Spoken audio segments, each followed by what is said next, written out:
Hello viewers, welcome to Tech Team. Today I'll show you how to set out of office email in your Outlook. First go to your Outlook.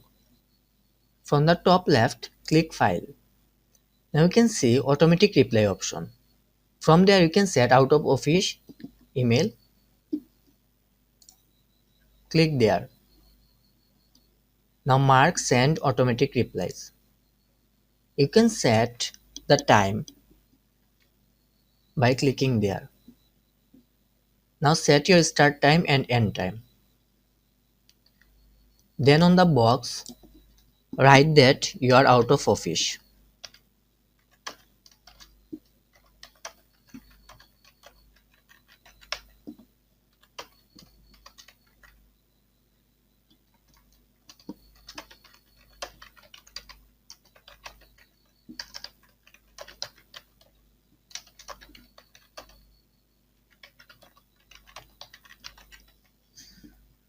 Then click OK.